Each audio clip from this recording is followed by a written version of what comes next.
All right. So this is the 2Rivers Festival. And as everybody knows, we haven't been able to do it in our usual way this year. So we've been having some challenges. But I'd just like to say a few words about the festival. I don't know if everyone knows that the festival is a program of Wellington Water Watchers. And it's based on the idea that we protect what we love. And so we're here to celebrate our two rivers in Guelph, the Speed and the Aramasa. And these are some photos of last year's festival when everybody was allowed to gather in public. What we do is we partner with other organizations in the community, and they take us on all kinds of adventures that bring us close to our two rivers. I'd like to thank our festival sponsors this year. We've got 24 different advertisers, and the main one is our main festival sponsor, which is the Guelph Outdoor School. And I'd just like to thank them all for making the festival possible. And today we are very honored to have Nora Challoner of Yorklands Green Hub to take us on the Wildflower Identification Walk. So Nora is going to take us through some slides of pictures that she's taken at Yorklands of the different flowers that grow there, and also some special trees that are growing at the Green Hub. All right, first of all, though, I want to say to everyone listening that I am not an expert at all. I love looking at the wildflowers, noticing their differences, seeing what we have out there or wherever I am out walking in nature, especially along the rivers, because there is a diversity that shows up from week to week, season to season. Even in the winter, you'll see the evidence of wildflowers that you may have missed in the other seasons. But there are people in this community who are experts that I would consider. So I must tell you that for further information, you really should contact through natureguelph.ca. You should contact the Wellington Waterloo Wildflower Association, or is it Society? But Judy Brisson is the head of it and does a wonderful job at helping people understand the importance of native species in particular, but certainly knows all of her wildflowers. Okay, so what we're looking at here is the central part of the Yorklands proposed site, which is a little bridge at the beginning, but I'll talk to that just a little bit further along when I show you the map. So let's go along. This is the entrance at the gate at 785 York Road. Actually, if you are at the entrance here, you won't see that our sign there. We just put that up sometimes when we have special walks, like we would have had today, being a second Sunday.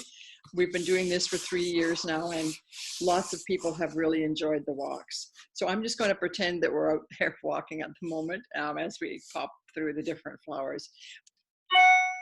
This is a wonderful map created by one of our volunteers, Patricia Beater, who is a professional in this sphere. She's made it simple enough that I think people can download a copy from the website. They can download the back page of this as well, because it will give you a description of each of those numbers that you see there.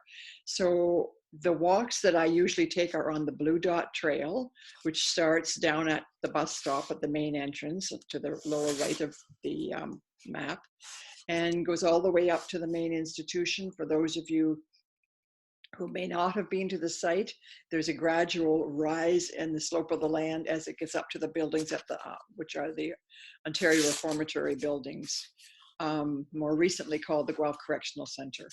But for over 100 years, it was the Ontario Reformatory. So we will be talking about flowers that I've noticed on the Blue Dot Trail, although there are lots more if you take that little orange dotted trail at the top left of the map. That's more or less an orange spur line trail, and also comes down through wetland and forests, and is a well-marked path that at this time of the year it's very easy to traverse. In years past, the institution holders have cut the grass on each side of the path.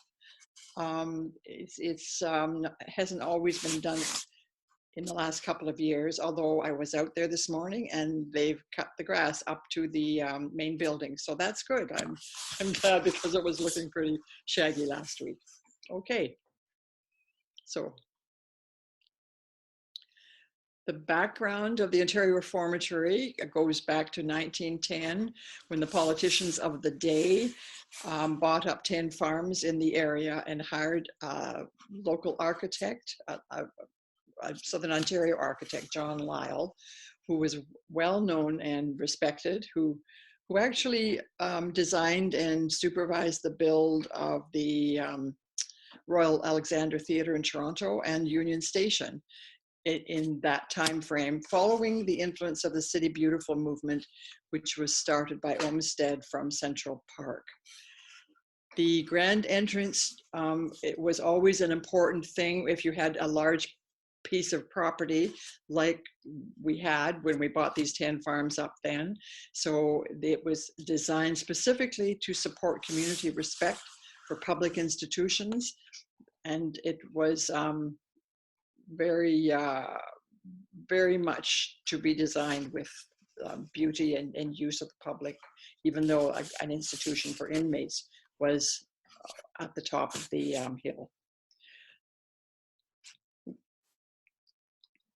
The Yorklands plan is our vision at this point has been to bring together businesses, organizations, and people of all ages and interests to learn, work, share, and innovate with the common purpose of being engaged stewards of our land, food, water, cultural heritage, and our overall well-being.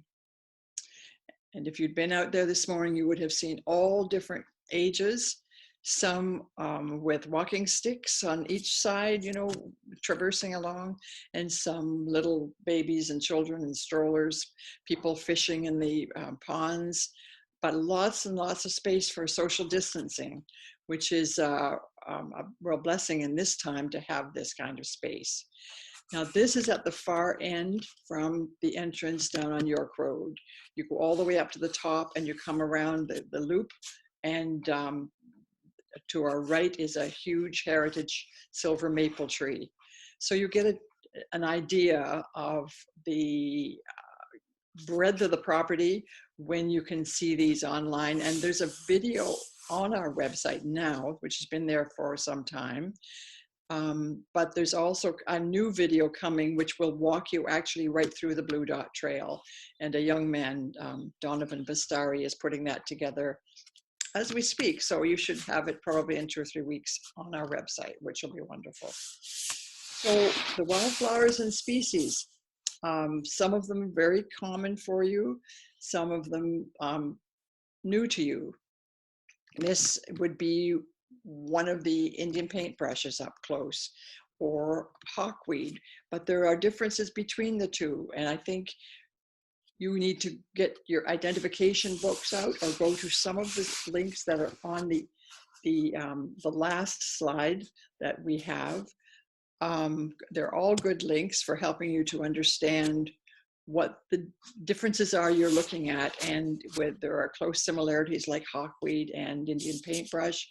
It's important, if you want to identify specifically which it is, to have a connection to authority and go to some of these links. I think that the Wildflower Society through the natureguelph.ca also has some excellent things. Chicory, the chicory is out. I noticed it out there today, and it's a gorgeous shade of blue in my mind. And as many of these wildflowers do, they establish themselves on the poorest terrain, sometimes the edge of a roadway in gravel, or I don't know what would happen if you actually planted a chicory in your garden with its lush care of the soil, for example, because it always seems to pop up in poor gravel and soil. So, but that definitely is a well-loved, long-time wildflower in Ontario. Some of these will be native species and some of them won't be. And I can't tell you specifically which are which, although some of them I do know are. For example, I think the toadflax is a native species, which means it was probably here, you know, hundreds and hundreds of years ago. We need, I would like to do this sometime for our, with a video of wildflowers for our website, and have Judy Brisson come along and do the identification, because that would clarify it. But this little yellow plant, which is about 10 inches high, 6 to 10 inches high, is like a snapdragon, and beautiful form, very arabesque, and you can find it in some of the art of the Nouvelle, what is it called? The Art Nouveau artists of 100 years ago, actually, along with many of the other flowers that we're going to see. Okay, so we're looking at the oxeye daisy here, which is the famous flower that most children are, it's one of the first flowers that they learn about, the dandelion and the oxeye daisy, I think, in this region. Lots of them are out there right now. Now, when you look at a field like this, you know that it's just been cut and nothing has happened to it for a long time. And all of a sudden, all different kinds of things appear in it. It's amazing to me how we have such variety. When you look at a field like that, you've got the little toadflax, or the butter and eggs planting plants here and there. They don't seem to crowd each other. They seem to live in companion with each other.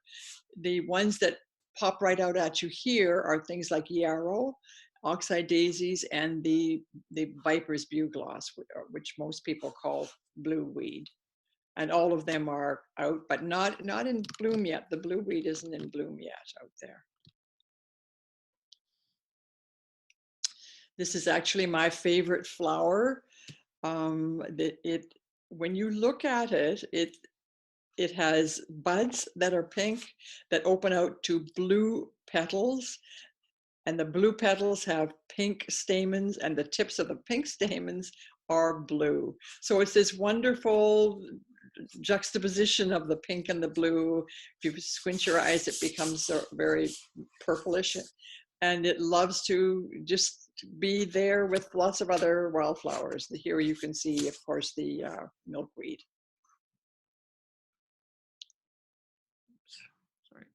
Queen Anne's lace, definitely not a native species, and often called wild carrot. And if you pull up the root of it, you'll smell it, and you will think it is a carrot. It is a loved flower as well. And Queen Anne, of course, was Queen Anne Boleyn, who lost her head. You see the little puff balls along it? Those are the seed heads. And in the winter, though, they stay tight in the wintertime, and right through till spring. By the way, that's the upper entrance, the entrance that is further along York Road. And you can walk the whole Blue Dot Trail and come out there, and there's a bus stop just a little bit further east at the Trampoline Center now, which was the old Canadian Legion before.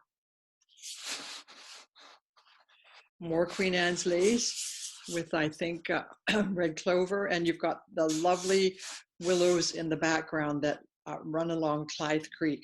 I should mention that this is the 2Rivers Festival event, and the water on this property comes crisscrossing it in several different ways. But along York Road is the Clythe Creek that comes down from the hills opposite the airport in Guelph, just on the edge of town. Comes underneath the railway tracks and enters the property up near that entrance gate that I just showed you, up further up York Road, and then comes all the way down York Road to join the Aramasa down opposite the York Road kitchen in that area. So covers the whole bottom part of the property that we would like to have. And the creek itself is a rich creek, a cold water creek that could have brown trout there again someday if we take care of it. The common mullen is not this high yet. This plant is really 4 or 5 feet tall. And it looks a little bit odd until you go up close to it. And there are little florets really all along the top part above the leaves. This was beloved by the pioneers who wanted to make a syrup always and have it on hand in the winter if they had lung congestion or colds and weren't well. That and burdock, they were definitely part of their medicine cupboard. The wild rose is down at the entrance gate. You can see the gatekeeper's house there. It's in bloom now. I noticed this morning, just coming into bloom. Bergamot is in little pockets, not a lot of it, but little pockets of it. And this color is the native species of bergamot that we have. Beloved by all pollinators. If you are looking at it on a day like this, there would be lots of little bugs of different kinds buzzing around in there, getting nectar and pollen. More chicory. In among aster, it looks like it's not quite out yet. Now this, you will see on the left-hand side of this, what I was talking about before, how these plants love to grow close together on the edges of a roadway, for example, where there isn't really much going on there with regard to depth of soil. But you've got the goldenrod at the extreme left of that row. You've got, I think you've got plantain in there, and you've got some early asters, you've got the chicory, and you've got Cinque Foil at the front. So all of them crowded in there, quite happily together, providing a lovely little view as you're walking along. I'm not sure what this is. It could be a type of goldenrod, but I couldn't identify it with my usual wildflower identifications thing. So this is out there now. Let me know. Let us know what it is if you know. We'll have to get Judy Brisson on that. You can see there's an insect crawling on it already. Nora, I was wondering if it was goat's beard just coming out. No, it's not goat's beard, because goat's beard is a single flower at the tall. Oh, yes. Yeah, with one stalk. But this is a group of florets, and it's not yarrow. It's not tansy. It's got that little brushy bit to the top. There's so many aspects to notice when you see a wildflower. I encourage people to take a little blank piece of paper or a little drawing pad with you, stick it in your pocket with a pencil or paper, because sometimes you can't get your camera to get actually some of the details as well as you can with drawing.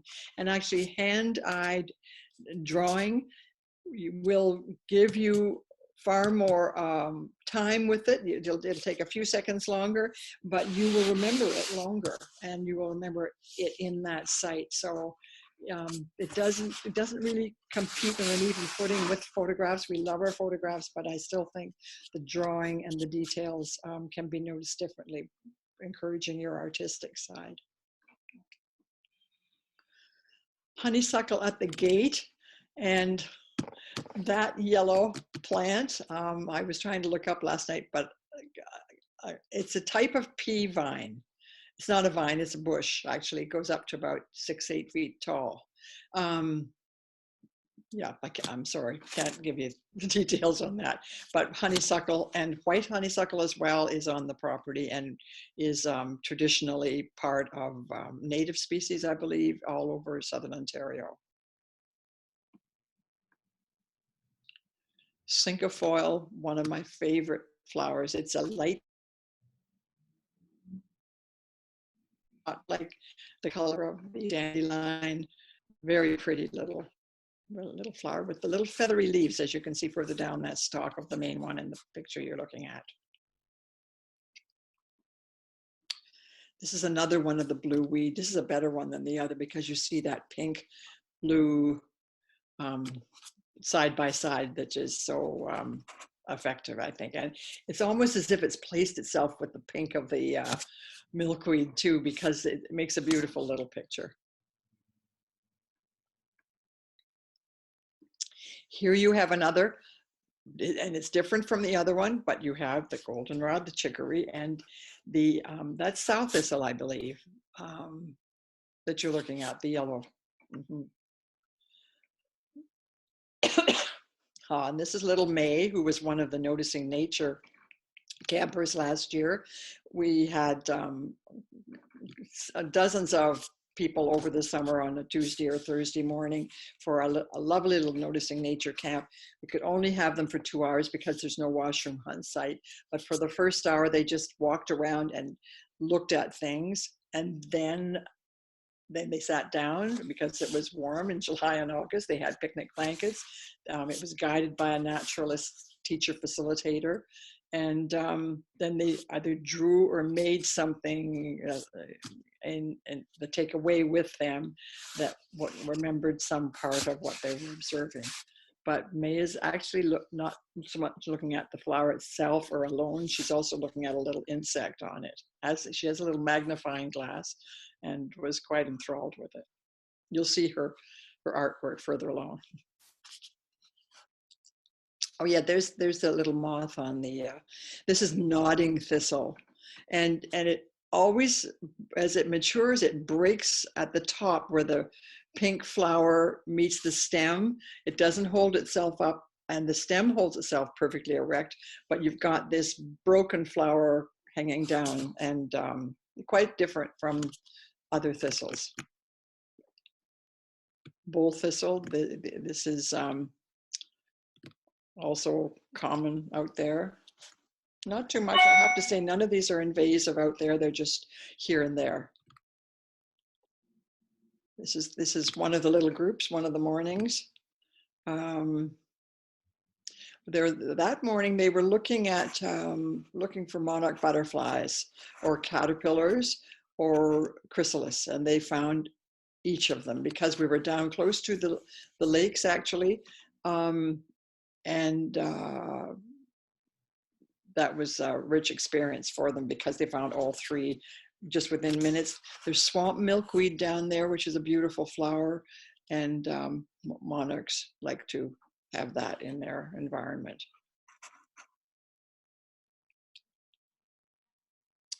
Up at the little bridge, some goldenrod. You see the diagonal old spruce as it's fallen over. This just happened 2 years ago when we started as an organization. 7 years ago, it was an upright tree. And I don't know if it was in a storm or what, but it fell over and you can't see the little waterfall very clearly anymore now. So these are some of the paintings that they did of what they chose to observe. And these are some of the leaders. Matthew Isles, maybe any of you who listen to Matthew, he's a professional biologist, wild bird species in particular. He's been on the site a few times and shown us some wonderful, pointed out wonderful things that most of us didn't know were there, like the eastern meadowlark last year and the bluebirds. He can pick them up and help us see them and hear them as well. I'm hoping that we can get them to come back soon again.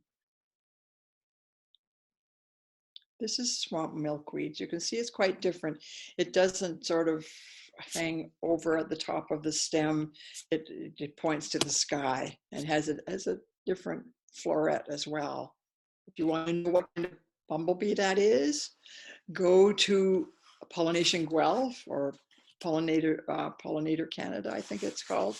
But they have wonderful identification links there for you, because with the pollinators numbers going down in the world, just like the birds numbers are, those species are being reduced by many problems that we're causing as humans. It's really important for us to know where we can increase habitat and diversity and give them what they need so that they can have some space on this planet. This is you can see in that picture a year-old milkweed stalk as well, in behind two of them there. Yes, right. About the different stages there. Yarrow, you see that, and it is another one that just sort of grows out of the dry, gravelly ground.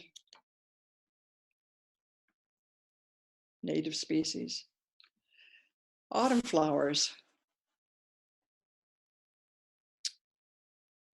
Now we have quite a seasonal change because the asters come into play. I'm not seeing it advance here. Oh, there we are. So you see some of the south thistles have gone to, my internet connection is unstable. I'm not sure why it's saying that. Okay, we're good again. So you've got the little white fall asters as well as the New England mauve aster, and you've got the goldenrod there. Got a small walnut tree in the background in front of the spruce tree, and you've got cedar to the left. So it's a rich diversity already, one that we want to increase further as we hold some of this property in the public domain, hopefully. Virginia creeper comes into play in the fall. It's beautiful, I think, along the stone walls. Here's a nice picture of the cut stone in the foreground, and if you look through the field, you'll see the field stone there.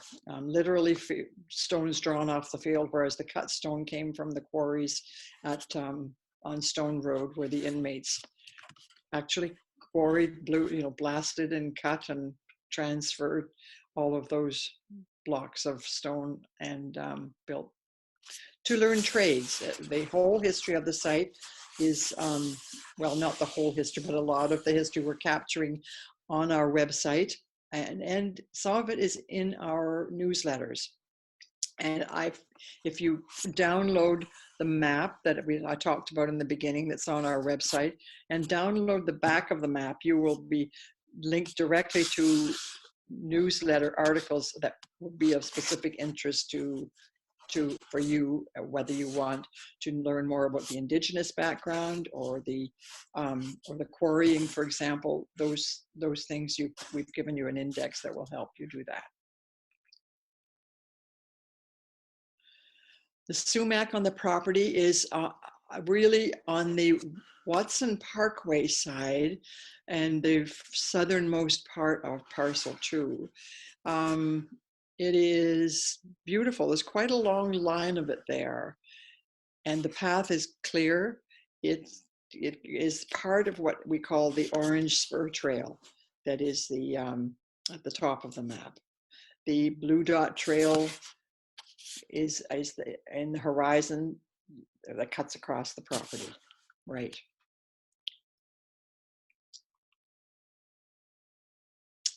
So here we have several species, but the two main ones, you should know what they are.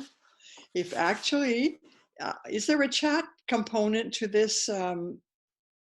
Yes, there is, Okay. Nora. We forgot to mention that. We forgot to mention that if you can tell me what these are, you can fill out that chat part. Tell me what these 2 or 3 things are in particular that have the color on them that isn't. Let me know the chat, and at the end of it we'll have a draw, and we're going to give away some of the photo cards that we have of the site. They're note cards, and they have lovely pictures that have been taken on the site. 2 or 3 of them are part of this presentation, and we'll deliver them if you live in Guelph. These little packages were sold at the farmers market, and we have quite a few of them left because we're not at the farmers market now, so we're happy to share them. This is, we're slipping back in our seasons here because I wanted you to know that some of the shrubs of spring are most heavily flowered out there, and I see more flowers on the shrubs than I do actually in the ground often when I'm out there in April and May. So the forsythia is hanging over that one of the great stone walls. There's a series of walls behind this with a path that it goes behind, actually not on the Blue Dot Trail, just off one of the little side trails that goes around behind the superintendent's house and comes back out on the Blue Dot Trail again. There's some beautiful stonework in there with the cut stone wall is about 9 feet tall. And there's a wall behind it again. And this area was not for the public, but it was reserved specifically for the children and families of the superintendents. The mock orange is here and there. There's mock orange on the property. Some of it is still in flower. Also brought in from Europe with the pioneers.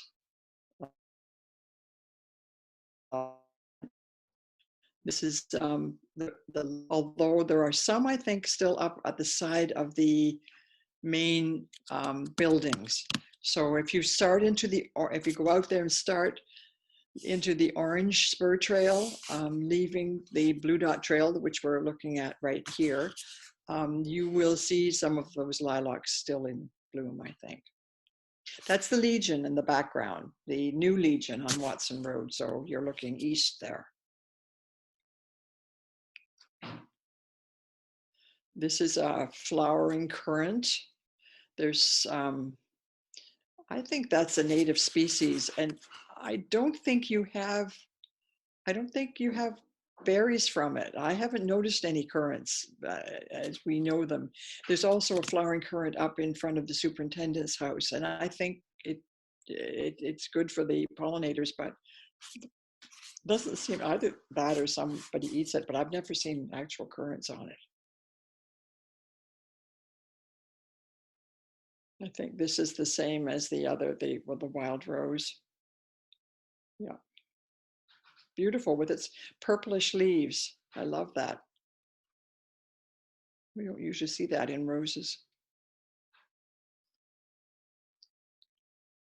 Spirea, this picture, the Spirea are almost finished now, but they're all along the wall, and the bridal wreath Spirea was a favorite of the pioneer women. They always wanted to have one of them, very popular. And I think that was part of the beautification of the driveway as people came onto the property and would have a picnic at this part of it. They weren't allowed up near the institutional buildings themselves, but this public part, which is closer to York Road, they were welcomed on that in daylight hours. So they did plant different things along there that reminded people of their homes, really.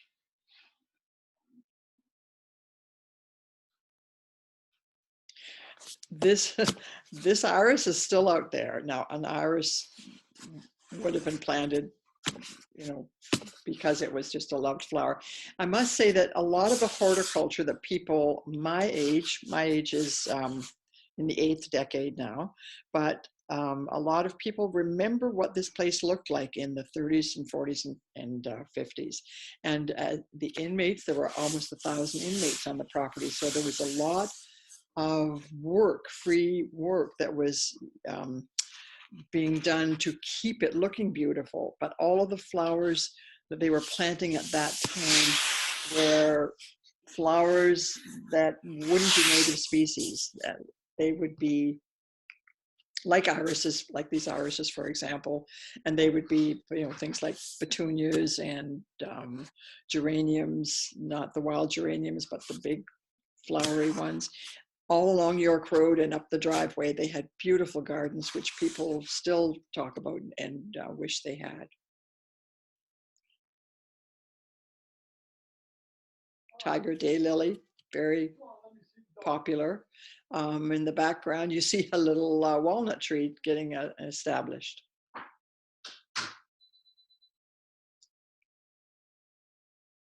Now the trees on the property, leaving the shrubs for a minute, I want you to notice the trees if you go there. This is a heritage beech tree. It's the only beech tree I can find on that entire map. Because the trees 100 years ago were not cherished as much as they are now. They were loved because they could provide lumber to build things and to get them out of the way so you could have agriculture and you could then have the boards to frame something.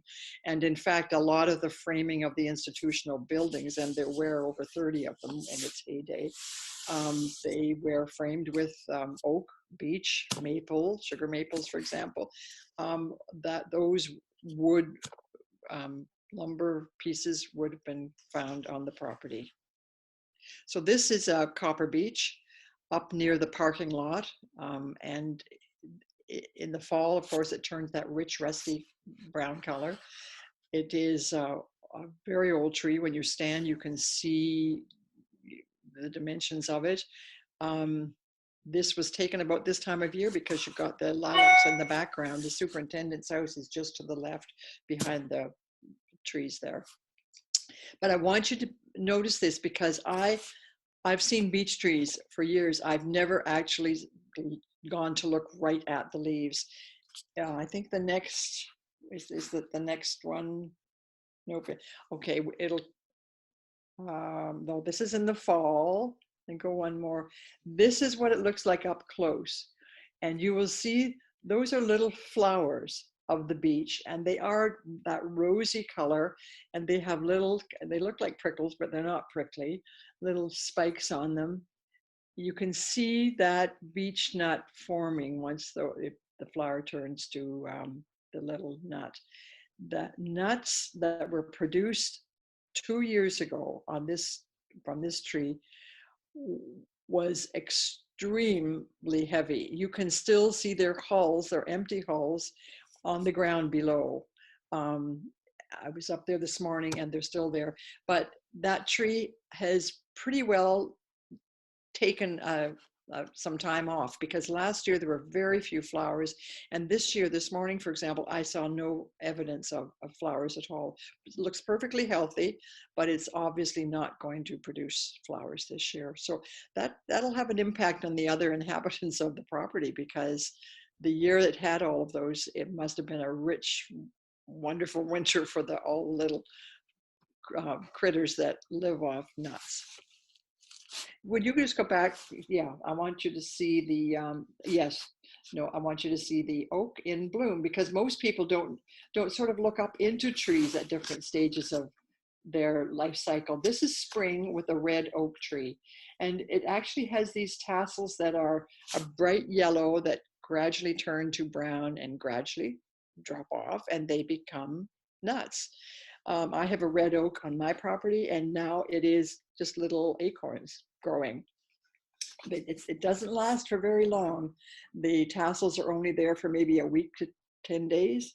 You'll notice them, but when they're out, they look gorgeous. They blow in the wind, and there's a rich quality to the look of them for sure. And I must say that having oaks is a wonderful thing, because the oak trees are the top of the food chain of trees for pollinators. But there are very few oaks on this property. One of the things we would want to do is increase the diversity of the trees there, get more and more oak trees in particular, because of their benefit to the pollinators. and I think with bur oaks, which is which was the most dominant species of hardwoods in this area of Wellington County, this part of the, all around Guelph, for example, over 150 years ago, they out on this site, they took them all down, and I've only found 2 bur oaks on that property. One is mature. It's up near on the Orange Spur Trail. I'll let you discover it because it's a huge tree. And there's one over by the Legion on the Blue Dot Trail at the bottom of the path there. Okay. The next one is this is out in front of the superintendent's house. You can see a bit of it in the background. It's a chestnut, horse chestnut, and a horse chestnut is a huge tree like a mature sugar maple or bur oak. However, this one has, I've been on the property for at least 10 years on and off, week by week, and I'm always amazed that this continues to thrive, and it does. Right now, the chestnut candles, which is what is the candles refer to that flower on each stem, they're finished. They're still there, but they have turned brown now and would normally be chestnuts. But it's not a tree. It looks like a shrub. It looks like a horse chestnut shrub because it's either been hit by lightning or a fungus at some point or something, but it doesn't kill it. It just seems to dwarf it, and it puts out more branches, and it seems to continue. So it's still a thing of beauty on the property. Yes, we can go through this now because we flipped that before. That's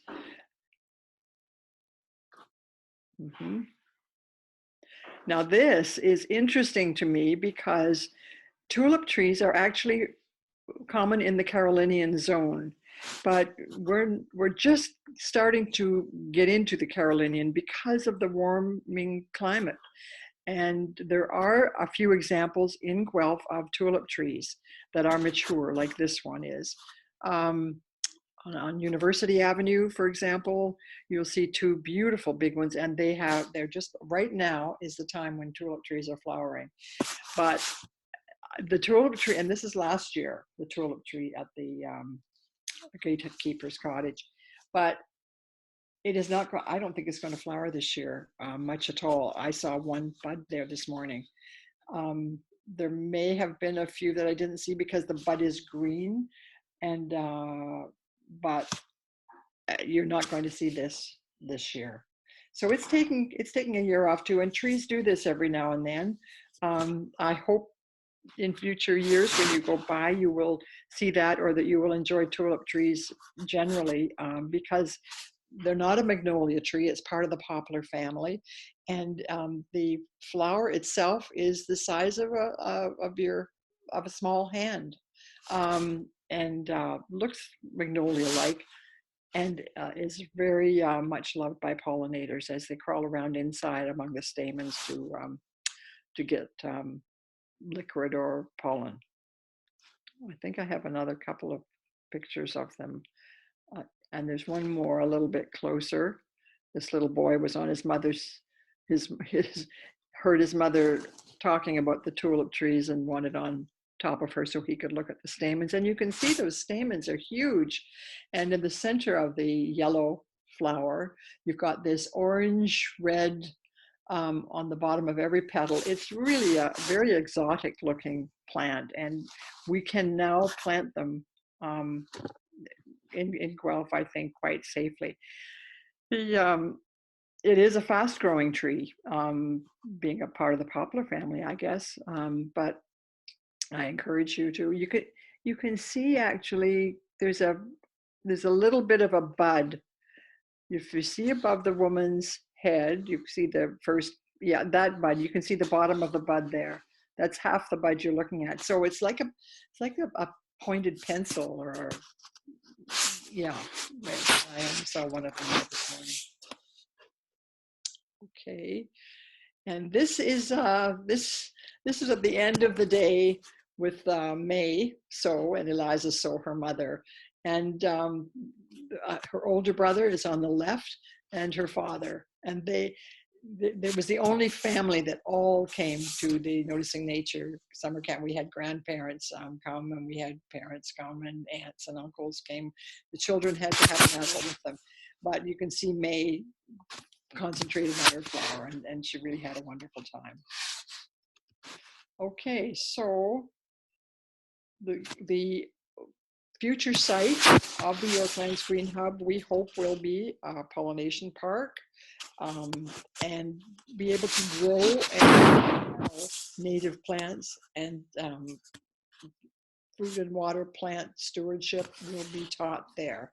Because as a sustainability center, which we want to have housed primarily in the superintendent's house with classrooms and cafe and outreach, we want to be able to teach a lot about these aspects of nature and to help people understand, to create a better world, we have to live in harmony with these different things that we value. We want it to be a venue for workshops and events. That whole central area that is between the Y of the driveway, as it splits in two parts, goes up around the institution. It's 5 acres, and it would be wonderful to have kite festivals and music festivals in that spot as well as greenhouses and market gardening and raised beds and many of our members. We have over 400 members, and over 1,000 people are taking our newsletter who want this to happen. And they have wonderful ideas. And if we keep part of this for the public, I think some of these ideas can happen. If you haven't been to the Evergreen Brickworks in Toronto, I urge all of you to try to get there this summer, because it is the kind of sustainability learning center that we want to have here. Theirs has a creek running through it. It has some acreage. It has old buildings that they've repurposed, and it's open 365 days of the year. You can have a wonderful little lunch there, or you can go to the farmer's market to pick up things that they've grown there or brought in with local agricultural producers. And I think it's a great model for us. They only have, I think, something like 15 acres. We can have a lot more than that on this site. So we want to, we're coming to the end here. Would you? Yeah. So why preserve this site? Think about that and talk about it with other people, because we're getting close to the time when it's going to be sold off by the province, who own it now. So this public land, our organization believes, should be kept for the public, a certain large percentage of that property. We hope you'll tell your friends about it. We want you to enjoy it. The difficulty is parking along York Road. Wouldn't it be wonderful if now, in this time of COVID change, we would get some different plan for York Road and be able to have proper parking and access made more easy than it is right now. However, this morning, I have to say, it's not holding people back. There are a lot of people out there these days, especially because it provides us with wonderful space to spread out into nature. And I want to mention, we have a local artist, Sharon Siebert, who is a fantastic artist with regard to vegetation and flowers and leaves and trees, as you can see here.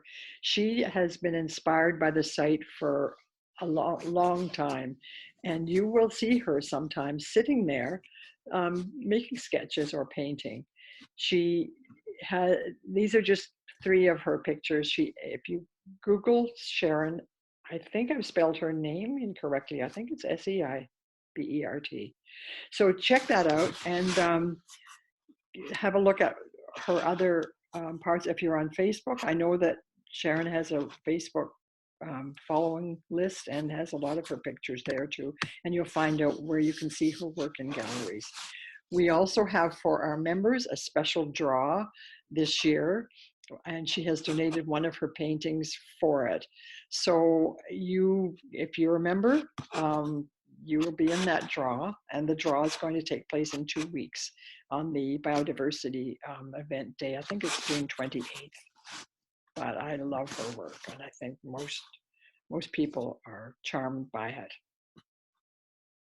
We have had 2 or 3 shows with her work in Guelph, in the different libraries in particular, and she did a workshop for us over a year ago, which was fully attended, and everybody is inspired by her to go out and enjoy nature and view it and value it differently.